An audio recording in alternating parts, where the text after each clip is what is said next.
책에 관한 경험을 팝니다. 반갑습니다. 오늘 여러분과 이야기를 나누고 싶은 주제는 기도입니다. 사실 어느 정도 이제 신앙생활을 해보신 분들은 이 기도라는 거에 대해서 이야기를 많이 들어보셨을 겁니다. 교리적으로도 그렇고 또 실천적인 차원에서도 이 기도의 중요성에 대해서 많이들 아마 들어보셨을 거예요. 기도를 꼭 해야 된다. 그리고 할 수 있으면 많이 해야 된다. 자주 해야 된다. 규칙적으로 해야 된다. 뭐 이런 이야기들 아마 설교 통해서 많이들 이제 들어보셨을 겁니다. 이제 오늘 제가 할 이야기는 이 기도라는 것 자체에 대해서 몇 가지 좀 질문을 해보자는 겁니다. 오늘 제목이 왜 내 기도는 이루어지지 않을까 합니다. 이런 고민을 해보신 분이 계시는가 모르겠어요. 계시나요? 네, 왜 내 기도는 안 이루어질까? 네, 아까 우리 김 교수님도 얘기했지만 오늘 이제 우리 강의 시리즈가 신앙과 이성이기 때문에 이 이야기를 좀 해보려는 겁니다. 오늘 이제 부제가 있는데 기도에 관한 한 합리주의적 탐구, 뭐 이런 말이 어렵죠. 네, 이런 이야기를 좀 간단히 해보려고 합니다. 참고로 오늘 할 이야기는 곧 아시게 되겠지만 C.S. 루이스의 글을 상당히 많이 인용을 하고 있습니다. 어떻게 보면 이제 C.S. 루이스 글을 정리했다고도 할 수 있는데 강의 끝나고 말미에 오늘 참고한 책들을 쭉 소개해 드리도록 하겠습니다. 자, 그럼 이제 빙빙 돌리지 말고 단도직입적으로 이제 들어가 보죠. 자, 여러분이 하는 기도는 다 이루어지나요? 기도에 관해서 우리를 가장 어렵게 만드는 질문이 이거인 것 같습니다. 우리가 기도를 하는데 기도가 다 이루어지지는 않더라. 근데 성경을 보면 기도하면 다 이루어지는 것처럼 말하는 것으로 보이는 구절들이 있지 않습니까? 예를 들어 이제 요한복음 16장 24절 같은 경우 지금까지는 너희가 내 이름으로 아무것도 구하지 아니하였으나 구하라 그리하면 받으리니 너희 기쁨이 충만해진답니다. 기도하면 받고 기쁨이 충만해져야 되는데 비슷한 구절이 여러 개가 있죠. 마태복음 7장 7절은 아마 여러분들 중에 상당 부분이 또 암송하고 있는 그런 구절일 겁니다. 구하라 그리하면 너에게 주실 것이요 찾으라 그러면 찾을 것이고 문을 두드리면 열릴 것이다. 그래서 성경은 이렇게 이야기를 합니다. 구하면 주시고 찾으면 발견하고 문 두드리면 열린답니다. 근데 우리 일상 속에서 실제로 그런 일들이 일어나고 있는지가 이제 궁금한 거죠. 여러분이 구하는 것, 하늘의 문을 두드리면 다 그대로 마음의 소원이 이루어질까요? 근데 이렇게 질문을 하면 몇 가지 표준적인 대답이 돌아옵니다. 여기 계신 분들 마음속에도 아마 그런 대답이 떠오르시는 분들도 계실 텐데 이런 겁니다. 야고보서 4장 3절의 유명한 구절입니다. 구하여도 받지 못함은 정욕으로 쓰려고 잘못 구하기 때문이다. 왜 못 받았냐? 네가 잘못 구했다.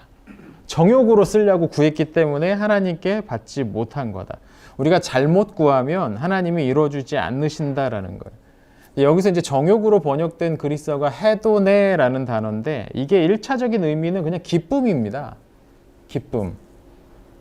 물론 이제 신약 성경에서 이 단어가 사용될 때는 주로 이 기쁨 중에서 좀 감각적인 기쁨을 가리키는 것으로 이제 자주 사용되긴 하는데 근데 기쁨이 나쁜 건 아니지 않습니까? 우리가 뭔가를 구하는데 이게 나를 기쁘게 하기 위한 뭔가를 구하는 게 그게 나쁜 건 아니잖아요. 나쁘지 않잖아요. 근데 사실 우리가 구하는 것 중에 상당수는 결국 우리를 만족시키는 무엇입니다. 우리를 기쁘게 만드는 무엇이잖아요. 그러니까 그걸 구하는 게 문제다? 그런 말은 아니겠지. 여기서 이제 말하는 건 아마 문맥상 그 기쁨이 우리를 타락시키거나 우리를 악으로 이끄는 어떤 그런 종류의 기쁨일 경우에 하나님께서 그대로 이루어지지 않도록 막으신다라는 의미일 겁니다. 근데 다시 한번 질문을 해보면 저 혼자 계속 질문하고 있어요. 네. 질문하다 보면 우리에게 이루어지지 않는 기도가 다 그런 건 아니잖아요. 때로 우리가 어떤 사람이 이제 병에서 낫기를 간절히 기도할 수가 있습니다. 근데 문제는 그 기도가 늘 기도한 대로 이루어지지는 않는다는 거죠. 병에서 회복되지 못하고 결국 세상을 떠나시는 일들도 자주 있습니다. 큰 사고의 소식이 뉴스가 들렸을 때 우리가 생존자가 있기를 간절히 기도한 결과가 전원 사망이라고 돌아오는 경우도 있죠. 이런 경우는 우리가 이제 어떻게 봐야 될까? 근데 이런 고민들이 성인들에게만 있는 것 같지는 않습니다. 오히려 성경을 있는 그대로 읽으려고 하는 어린아이들에게 이런 고민들이 더 큰 문제가 되기도 해요. 그중 한 명이 C.S. 루이스라는 분이었죠. C.S. 루이스가 13살쯤 됐을 때 루이스 어머니가 암에 걸렸습니다. 아마 오늘날 진단기구로 하면 아마 암이라는 병명이 나왔을 것 같아요. 그래서 어린 루이스가 정말 열심히 어머니의 회복을 두고 기도했습니다. 루이스의 외할아버지가 목사님이고 그 가문도 뭐 장로교 전통에서 신앙생활을 하던 데였으니까 어렸을 때부터 배운 게 기도니까 열심히 했을 겁니다. 근데 열심히 기도를 했는데도 불구하고 루이스의 어머니는 결국 세상을 떠났죠. 이것과 관련해서 루이스가 나중에 자서전을 하나 썼는데 예기치 못한 기쁨이라는 데 보면 이런 구절이 보여요. 뭐라고 써있냐면 어머니의 죽음과 더불어 안정된 행복도 평온하고 듬직하던 모든 것들도 내 삶에서 사라져버렸다. 어린아이가 열심히 기도했는데 하나님이 이루어주지 않으셨어요. 그게 어린아이의 무슨 정욕을 위한 기도도 아니었는데도 불구하고. 근데 이 당시 이제 루이스의 기도에는 흥미로운 특징이 있습니다. 그게 뭐였냐면 하나님이 자신의 기도에 주의를 기울이시지 않으실까를 걱정한 게 아니고 하나님은 당연히 기울이시겠지. 근데 내가 지금 기도하고 있는 것에 충분히 집중하지 못할까 봐를 걱정했다는 거죠. 그러니까 기도를 하면서 그 내용을 잘 생각하면서 해야 된다라는 교육을 받았나 봐요. 근데 문제가 뭐냐면 내가 기도를 하는 동안에 혹시라도 조금 딴 생각을 하거나 아니면 이 기도하는 가운데 하나님께 집중하지 못하고 뭔가 주의를 좀 다른 데 팔았거나 이랬을까 봐. 만약에 그렇다면 이 기도가 이루어지지 않을 수도 있지 않나? 라는 고민을 했던 거죠. 이 어린아이가, 13살, 10살짜리 아이가. 그러면서 자주 그랬다는 얘기가 그 자서전에 보면 나오는데 뭐뭐합니다 라고 아멘이라고 기도를 마친 직후에 다시 기도를 처음부터 시작을 하는데 왜냐면 방금 했던 나의 기도 가운데 내가 혹시나 주의를 다른 데로 팔았을까 봐. 그래서 하나님이 내 기도에 충분히 응답하시지 않을까 봐 그게 걱정이 돼서 아멘으로 끝나고 다시 기도하고 이런 것들이 이제 밤에 기도 계속 이어졌다는 거죠. 좀 다른 말로 풀면은 루이스는 기도를 할 때 정확한 방식으로 해야 된다고 생각을 했던 것 같아요. 정확한 방식으로 기도를 해야 이루어진다. 정확한 방식으로 기도하지 않으면 기도가 응답되지 않을 수도 있다. 기도의 정확한 방식이라는 게 뭘까요? 기도의 어떤 표준적이고 가장 좋은 어떤 아이디어란 어떤 기도의 모델이 따로 있는 걸까요? 재밌는 건 뭐냐면 전 세계에 기독교인이 한 10몇억 정도가 이제 있다고 하는데 수억 명의 이 기독교인들이 서로 매우 다른 방식으로 기도하고 있다는 겁니다. 매우 다른 모양으로 다른 내용으로 기도하고 있다는 거예요. 미국 교회 영향을 짙게 받은 우리나라에서는 요새 이제 유행하는 많은 기도는 이제 음악 크게 틀어놓고 통성으로 하는 기도인 것 같아요. 그게 이제 익숙하죠, 우리는. 근데 이런 식으로 기도하는 게 전체 기독교 역사 2000년을 두고 보면 굉장히 신기한 모습입니다. 이례적인 모습입니다. 산발적으로 뭐 이런 모양이 나타나긴 했는데 중간중간에 있긴 했는데 전체로 놓고 보면 이런 식으로 기도하는 건 2000년 역사 가운데 매우 이례적인 한 100수십 년밖에 안 된 새로운 모델입니다. 대부분의 역사 가운데 오고 갔던 많은 기독교인들은 우리가 기도하는 걸 보고서 좀 이상하게 봤을 수도 있다는 거죠. 전혀 다른 방식으로 기도하는 사람들이 여전히 있습니다. 기독교 역사상 가장 오래된 기도의 방식은 기도문을 사용해서 기도하는 겁니다. 좋은 기도문을 가지고서 그걸 읽는 방식으로 기도를 하는 거죠. 그래서 이때 이제 사용하는 기도문은 신학자들이 이렇게 함께 모여서 연구하고 고민하면서 이제 만들어 놓은 거예요. 그걸 가지고서 이제 기도를 하는 겁니다. 우리도 이제 기도문을 이제 사용을 하죠. 주기도문이라는 걸 이제 사용을 합니다. 물론 이제 주기도문이 좀 이상하게 사용되고 있긴 하지만 뭐 주기도문, 예수님이 가르친 기도문을 가지고서 근데 개신교 전통에서는 이렇게 기도 잘 안 하는 것 같아요. 기도문 가지고 기도하는 법을 잘 몰라요. 그래서 뭐 이거 가지고서도 한 30분 얘기할 수 있는데 개신교인들 생각에는 그런 게 있는 것 같아요. 이 기도문을 가지고 하는 게 뭔가 좀 구시대적이고 하나님 앞에 자유롭게 나가는 나를 좀 방해하는, 나의 자유를 침해하는 뭔가처럼 생각을 하는, 좀 그렇게 평가절하는 경향이 있는데 저는 좋은 기도문을 가지고 기도하는 것도 좋다고 생각합니다. 그건 우리의 기도를 좀 더 체계적이고 풍성하게 만들어줄 수 있는 좋은 방법이라고 생각을 해요.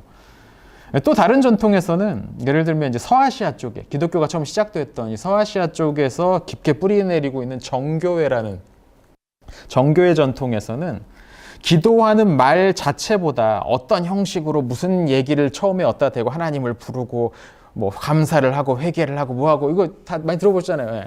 그 기도의 내용 그 말 자체보다 내가 지금 하나님 앞에 나와 있다라는 것, 이 시간 내 마음을 하나님께 향하고 있는 것, 이걸 더 중요하다고 보기도 합니다. 정교 전통에서. 그래서 말이 별로 없을 수도 있어요. 앉아서 기도하는데 아무 말, 그러니까 속으로 말하는 것도 아니에요. 예. 침묵으로 기도하는, 속으로 말은 안 하고 그게 기도하는 게 아니고 그냥 말 자체를 안 해요. 말 자체를 안 하고 하나님에게 집중하는 거예요. 그 시간에 그냥. 그렇게만 한 시간을 보내기도 하고 막 그렇습니다. 좀 다르죠. 그래서 어떤 사람은 모양도 되게 달라서 어떤 사람은 자리에서 막 벌떡 일어나서 기도하기도 하고 어떤 사람은 바닥에 엎드려서 얼굴을 바닥에 대고 엎드려서 하나님과 마주하는 시간을 갖죠.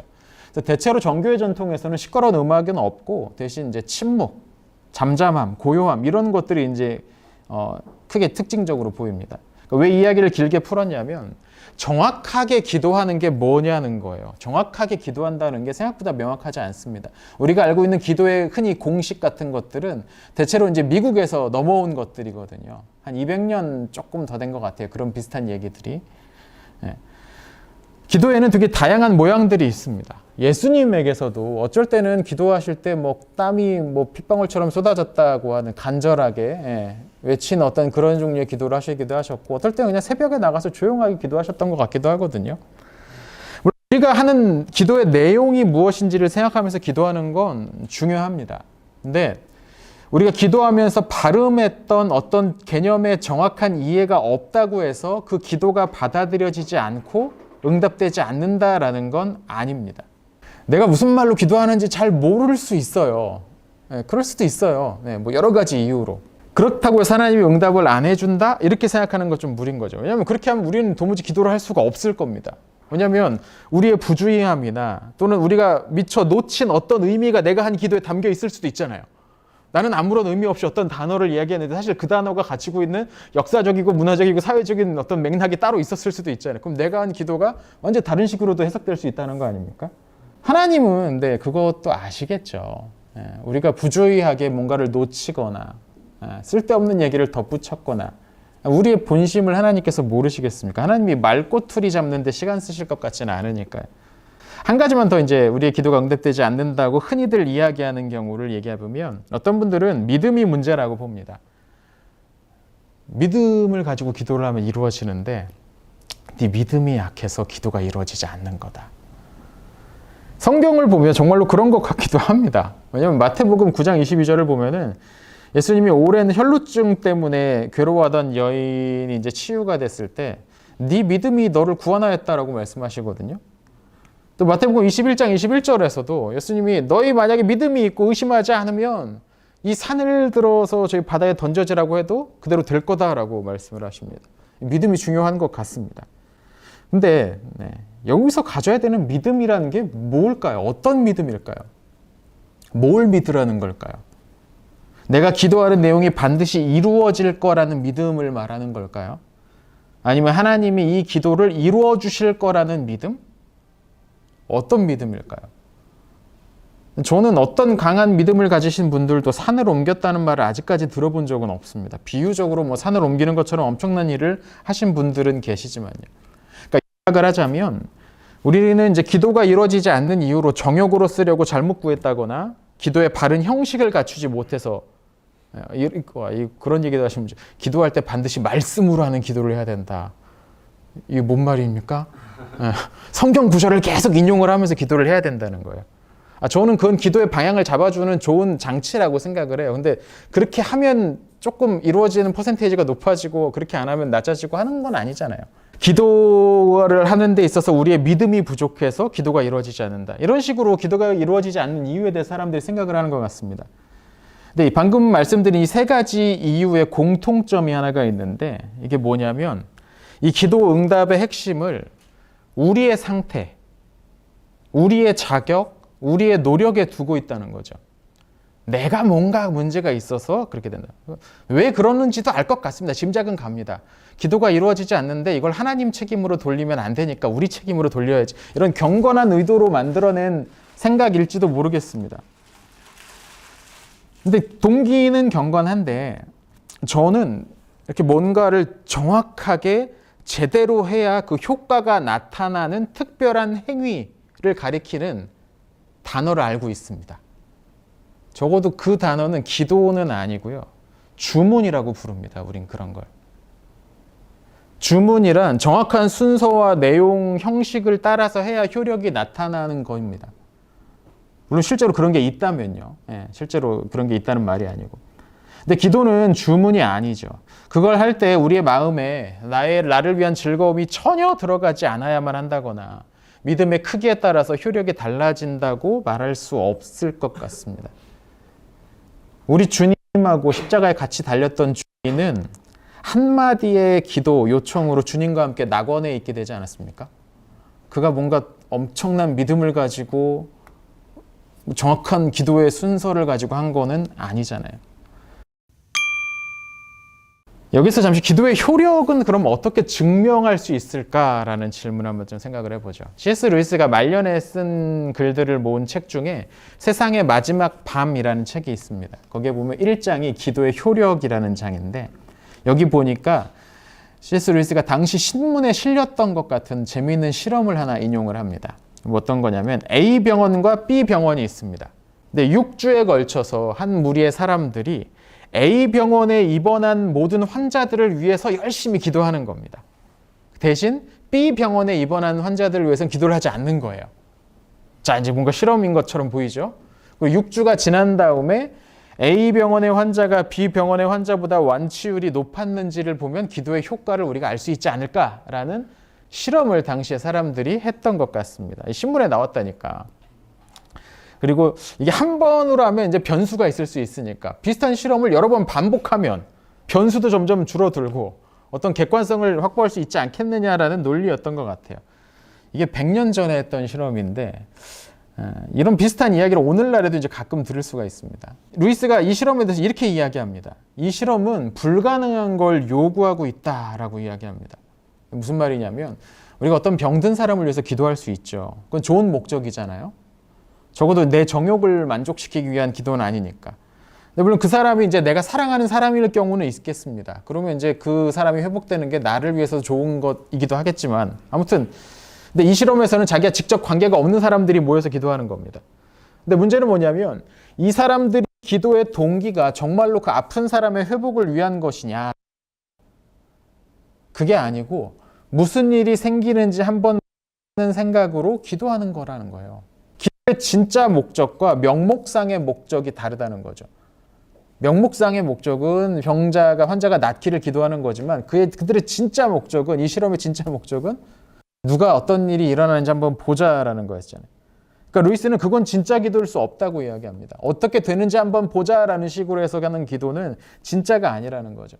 쉽게 말하면 하나님을 대상으로 한 실험에 하나님이 놀아나지는 않으신다는 거죠. 그러니까 루이스가 여기서 지적하는 건 뭐냐면 기도의 효력, 기도의 응답이라는 건 증명하거나 반증할 수 없다는 거예요. 기도는 그렇게 설명할 수 없다는 겁니다. 이게 기도의 효력이 존재하지 않는다는 건 아닙니다. 이거를 이제 비유를 하자면 양자역학에서 관측자가 양자를 관측하는 순간 그 양자의 위치값은 고정되는데 운동량은 우리는 시야에서 사라져버리는 것처럼 기도를 할 때 기도의 효력을 증명하려는 의도에 너무 집중을 기도를 할 수 없게 된다는 거죠. 루이스는 기도의 효력이 있다고 봤습니다. 이 같은 글에서 루이스가 이런 예를 또 하나 듭니다. 오늘 아침에 루이스가 머리를 자르려고 이발소에 가야지라는 생각을 했대요. 아침에 일어나서 오늘은 머리를 자르러 가야지. 왜냐면 이제 그날 오후에 런던에 이제 가서 뭐 할 일이 있어가지고 이제 그런 계획을 했대요. 근데 이제 어제 왔던 편지를 이제 개봉을 딱 해보니까 오늘 런던에 올 필요가 없다는 얘기를 이제 보낸 거예요. 그래서 아 그래? 그러면 머리도 다음에 잘라도 되겠네? 아 우리 같지 않습니까? 꼭 미용실 가기 그렇게 귀찮은. 그래서 다음에 잘라도 되겠네? 그러고서 그러고 있었는데 마음 한구석이 좀 불편하더래요. 아 그래도 오늘 자르는 게 좋을 것 같은데? 하면서 막 마음속에서 어떤 목소리가 나를 막 잘라야 돼 하는 것 같다는 생각이 들더래요. 그래서 결국에 이제 옷을 차려입고 이발소 문을 열고 딱 들어갔답니다. 그 순간에 그 이발소의 이발사가 평소부터 늘 가던 단골집이었는데 루이스의 얼굴을 너무나 반갑게 쳐다보면서 손을 쫙 잡고서 너무너무 감사하다. 오늘 교수님이 꼭 왔으면 하고서 기도하고 있었다고 라고 얘기를 하더라는 거죠. 왜냐하면 이제 당시 그 이발사가 루이스의 조언이 아주 절실하게 필요했던 문제가 있었는데 그거에 좀 물어보기 위해서 이제 기다리고 있었다는 거죠. 오늘날 같으면 휴대폰 하고 뭐 그러면 될 텐데 그때는 뭐 100년 전이니까 그런 게 없으니까요. 그러면서 이게 하루만 지났어도 조언을 하건 뭐건 아무 소용이 없는 그런 케이스인 거예요. 딱 오늘 필요했던 게 딱 와서 그 일이 이제 그렇게 풀려갔다는 거죠. 사실 루이스의 삶에서 이런 경험들이 굉장히 많았습니다. 루이스는 거의 평생을 독신으로 지냅니다. 근데 아주 늦은 나이에 조이라는 여성을 만나서 이제 짧은 결혼 생활을 하는데요. 이 조이 역시 루이스의 어머니와 마찬가지로 암에 걸렸습니다. 뼈에 이제 생긴 문제였다고 하는데 당연히 루이스도 열심히 이제 기도했겠죠. 또 루이스와 가깝게 지내던 이제 목사도 와가지고 안수하면서 같이 기도를 합니다. 그 기도 이후에 몇 달 동안 조이의 뼈 상태가 기적적으로 회복이 됐대요. 엑스레이를 찍어봤는데 뼈가 단단해지고 있대, 다시 회복되고 있대, 뭐 이런 얘기가 나오는 거죠. 그리고 나서 루이스와 함께 이제 벼르고 별렀던 그리스 여행까지 이제 함께 다녀올 정도였습니다. 그리고 그렇게 이제 기적적인 회복이 일어난 뒤 3년 후에 조이에게 암이 다시 재발했고 결국 이제 세상을 떠납니다. 자, 이제 이 이야기를 가지고서 하나님께서 조이를 치유해달라는 루이스와 그 친구 목사의 기도를 이루어 주신 걸까요? 아니면 안 이루어 주신 걸까요? 3년 후에 세상을 떠났으니까. 그게 문제인가? 이게 앞서서 한 기도에 정확히 몇 년 동안 살려달라는 기도를 하지 않았기 때문에 이런 일이 벌어진 걸까요? 기도의 정확성에 관한 문제. 사실 이제 이런 조언들이 교회 안에서 이제 떠도옵니다. 배우자를 위해서 기도할 때 여러분 많이 들어보셨나요? 눈, 코, 입을 정확히 떠올리면서 기도해라. 눈은 어떻게 생기고 코는 어떻고 긴 생머리인지 단발인지 뭐 직업은 뭔지 뭐 이거 정확하게 기도해라. 정확하게 이루어진다. 여러분 기도는 주문이 아닙니다. 루이스는 조이가 3년을 더 살 수 있었던 것이 기도의 응답인지 아닌지 입증할 수는 없다라고 인정을 합니다. 기도는 아까도 얘기했죠. 기도의 효력은 증명하거나 반증할 수 없어요. 기도의 효력은 그런 식으로 실험이나 이론화할 수는 없습니다. 근데 루이스는 또한 그 조이가 회복된 걸 하나님의 응답으로 받아들였던 것 같아요. 루이스는 기도의 효력이 있다는 걸 믿었다는 거죠. 그럼 루이스는 어떻게 기도의 효력이 있다는 걸 믿었을까? 그건 이제 기도가 무엇인지에 관한 루이스의 근본적인 생각에 달려 있었던 거죠. 루이스는 합리주의자였습니다. 루이스가 쓴 글들을 쭉 읽다 보면 자기 주장을 굉장히 논리적으로 구조화하려고 굉장히 애를 많이 썼던 걸 볼 수 있습니다. 적어도 루이스는 덮어놓고 믿자고 권하는 사람은 아니었어요. 근데 그 루이스가 가지고 있던 중요한 생각은 뭐였냐면 우리의 이성이라는 것이 한계가 있다는 거였어요. 이성은 작동할 수 있는 범위가 있습니다. 마치 그 레이더가 그 레이더의 그 범위 안에 들어온 것만 포착할 수 있는 것처럼 우리가 가진 이성은 그 이성으로 포착할 수 있는 범위 안에 있는 일들만 이야기할 수 있습니다. 그리고 우리의 이성으로 포착되지 않는 지점은 은근 많습니다. 대표적인 게 인격이라는 게 있습니다. 이 인격 얘기만 해도 또 한 30분 얘기할 수 있는데 오늘 주제는 기도니까. 기도는 인격적인 존재이신 하나님께 무엇인가를 요청하는 행위죠. 하나님은 우리의 요청을 이해하실 수 있는 지적 능력도 가지고 계시고 우리가 미처 말주변이 없거나 뭔가 생각이 짧아서 제대로 구하지 못한 기도의 행간이나 이면도 알아채실 수 있는 분입니다. 또 하나님은 우리의 요청을 그게 존재론적으로 불가능한 일이 아니라면 이루어 주실 수 있는 능력을 갖고 계시는 분입니다.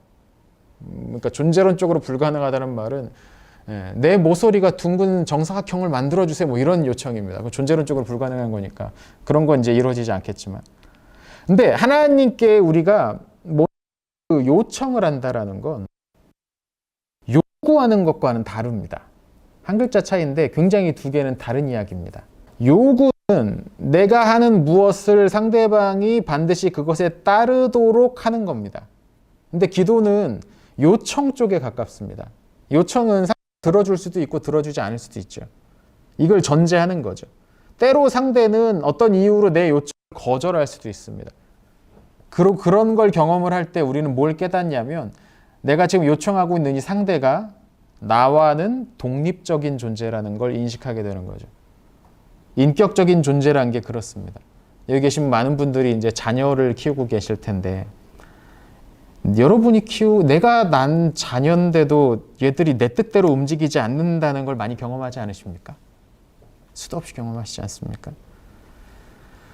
기도는 그러니까 그런 나와는 다른 인격체에게 무엇인가를 요청하는 겁니다. 그리고 여기서 루이스가 이렇게 덧붙이는데요.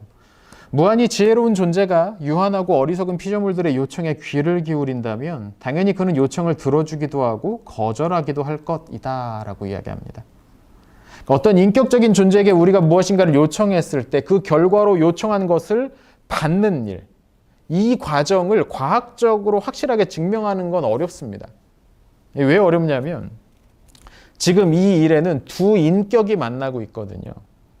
내가 여기다가 이 컵에다가 불을 붙였더니 이 컵이 활활 타더라라는 이 과정에는 인격적인 요소가 개입되지 않습니다. 그래서 이 컵이 되는 과정은 조금 어렵겠지만 이런저런 수식을 통해서 과학적으로 설명해낼 수가 있어요. 근데 인격적인 존재는 그런 식으로 설명을 할 수가 없습니다. 내가 이거를 줬더니 이 사람이 마셨더라. 여기 저 사람이 원래부터 내가 줬기 때문에 마신 건지 아니면 원래부터 이걸 마시려고 했는데 마침 내가 준 건지 이건 그 사람의 인격 말고는 알 수 없어요. 이 기도라는 게 그런 거거든요. 내가 어떤 걸 구했기 때문에 하나님께서 그걸 주신 건지 하나님이 원래부터 그걸 주시려고 작정을 했는 건지 이걸 탐구하는 이걸 파헤치려는 노력은 별 의미가 없다는 거예요. 왜냐하면 우리는 하나님이 될 수가 없으니까. 하나님 입장에 돼볼 수가 없으니까. 그런 고민은 쓸데없는 고민이고 우리의 이성의 범위를 밖을 벗어나는 고민이라는 거예요. 하나님 우리의 기도를 들으시고 가끔은 그 기도를 구하는 거를 그대로 이루어 주신다. 허락하신다는 이 확신, 루이스가 가지고 있던 이 확신은 어떻게 생기냐면 하나님을 알 때 생깁니다. 이 확신은 경험의 누적을 통해서 쌓여가는 겁니다. 증명해내는 게 아니고 차곡차곡 쌓여가는 거예요. 하나님과 함께하는 경험들, 하나님을 알아가는 경험들이 쌓여가면서 이 확신이 생기는 거죠. 기도가 응답되는 비율이 높은지 아닌지를 실험해 보려는 노력이 필요 없는 이유가 여기 있습니다. 그건 과학적으로 증명해낼 것이 아니니까요. 인격적인 존재가 우리의 요청으로 뭔가를 주는지 아니면 그냥 주고 싶어서 줬는지는 상대만이 알 수 있고 그건 우리의 추론과 추리의 영역을 벗어나게 된다는 거죠. 자, 그럼 여기에서 이제 다시 첫 번째 질문입니다. 왜 우리의 기도가 늘 그대로 이루어지지 않을까? 질문이 조금 바뀐 걸 이해하셨나요? 처음에 그냥 우리의 기도는 왜 안 이루어질까 했는데 정확히 얘기하면 우리의 기도는 왜 늘 그대로 이루어지지 않을까? 그건 우리가 기도하는 상대가 하나님이 인격적인 존재이기 때문입니다. 기도는 그분에게 요청하는 행위이기 때문이죠. 기도의 본질을 이렇게 이해를 하면 기도가 내가 기도한 것이 문장 그대로 이루어지는지 안 되는지보다 더 중요한 게 무엇인지를 알게 되는데요. 그게 뭐냐면 기도는 우리를 인격적인 존재이신가 하나님과 더 가까워지게 하는 방편이라는 겁니다. 하나님은 우리가 구한 대로 주심으로써 또는 주지 않으심으로써 우리가 그분과 더 친밀해지게 하십니다. 시간이 많이 가서 마지막으로 최근에 읽었던 기도와 관련된 책 속의 한 구절을 좀 소개하면서 마치려고 하는데 이 내용이 꽤나 흥미롭습니다. 우리가 이제 주님이 가르쳐 주신 기도문, 줄여서 이제 주기도문이라고 하는 기도문의 근원에 관한 내용인데요. 사실 예수님이 제자들에게 가르쳐 주셨던 이 기도는 원래 유대인들이 가지고 있었던 기도문입니다. 전통적으로 성전에서 낭독하던 카디시라는 기도문이었는데 그 기도문의 내용을 살짝 바꾸셔서 제자들에게 이제 가르쳐 주셨어요. 지금 이제 표가 그 첫 구절을 이제 대조하는 건데요. 카디시에 나온 것과 주기도문에 나온 이 기도문의 차이를 여러분 혹시 아시겠습니까? 예수님이 뭘 바꾸셨는지를 아시겠습니까? 예수님의 응용 버전에서 두드러지는 건 저는 하나님과 우리 사이의 특별한 관계에 대한 강조라고 생각합니다. 유대인들에게 하나님은 저기 멀리 계신 분이었거든요. 근데 예수님의 기도문에서 하나님은 우리 아버지입니다. 유대인의 그 전통적인 기도문에서 볼 수 있는 하나님과 우리 사이의 엄청난 그 거리를 단숨에 줄여버리신 거예요. 그리고 이 기도를 굉장히 사적인 걸로 만드셨어요. 하나님과 나 사이의 관계에 관한 기도로 바꾸셨다는 거죠. 그러니까 어쩌면 우리의 기도의 목적은 여기에 있는 것 같습니다. 기도는 인격적이신 하나님과 우리를 친밀하게 만드는 수단입니다.